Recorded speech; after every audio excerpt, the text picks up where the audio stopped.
Hi, I played your game Mermaid Isle in VR for over an hour. I wanted to say and a direct honest review from the developer's perspective. From a developer's perspective. This isn't a review for general players, but this is for your dev team because there are some amazing things happening here, but also a few urgent things that need fixing right now if you want this game to thrive. This footage is from mobile, not VR, because I didn't record my original VR playthrough, but I came back specifically to get this footage so I could explain what worked, what didn't, and how to help this game succeed. When I played in VR, a few key differences stood out. Movement is slower and sped up button isn't accessible in VR, so everything kind of feels a little bit heavier. I couldn't jump out of the water like I could on mobile, and most importantly, the music notes are way harder to press fast enough in VR.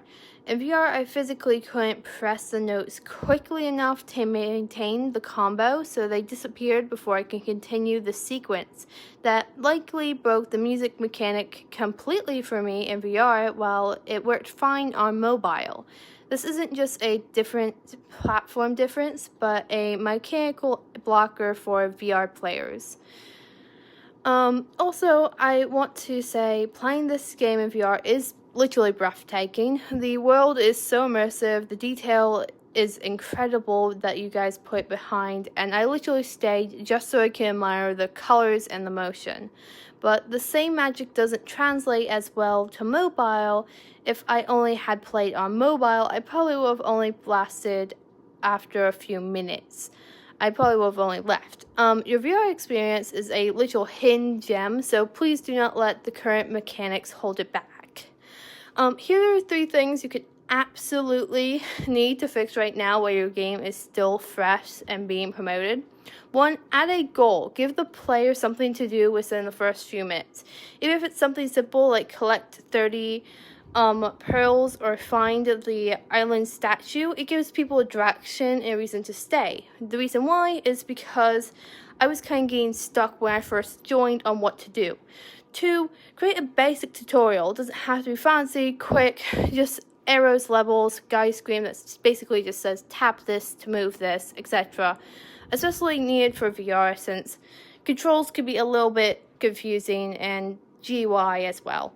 And if you can add a map or a progress tracker, it doesn't even need to be detailed. Even just a fogged out map that reveals as you explore would help a ton. Right now, it's very easy to get completely lost and wander aimlessly. I literally entered the same sections multiple times. These are 3 things: goal, tutorial, map, that will help and keep new players from leaving in the first 3 minutes. That's what you need to lock down before anything else. Because honestly, if I was not so immersed in the art, I probably would have left, honestly.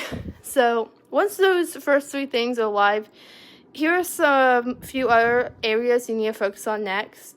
In VR, I couldn't interact with the statue. It told me to press F, which does not exist on my setup. I didn't even realize actually there were NPCs until one randomly appeared and then vanished before I could talk to her. So that's kind of a little bit of a problem there. I died randomly to what I think was water current. There was no warning or context until I already died. And the music note puzzle looked beautiful, but I had 0 feedback. I did not know if I was doing it right or wrong. Even if it had like a musical cue, that would have been tons better, so I knew. But these aren't bugs, they're context problems. You don't need to fix them all immediately, but players need clarity eventually to feel grounded in the world. This is why I got a little bit lost when I first joined. There was no clarity on what I was supposed to do or how some mechanics are supposed to work, even though it seems like it's very fun. On last note on presentation, in VR, your field of view is smaller actually, and the lighting is moodier. That actually helps because it creates intimacy, that word, and depth, that the world unfolds gradually. It feels more alive.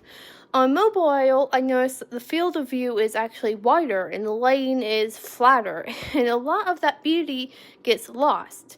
You might want to experiment with default zoom or ambient settings for mobile and PC just to bring that emotion back, because the detail is already there. I could literally see it up close in VR. It just needs the right framing to really shine. I really did enjoy playing this in VR, and I genuinely hope to see this game grow.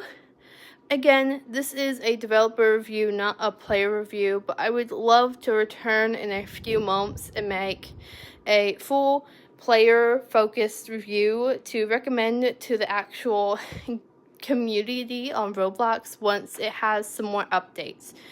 You've built something really, really special, and I hope this gives you a solid path forward on what to fix first, because this game deserves to thrive, and I can't wait to see what it becomes.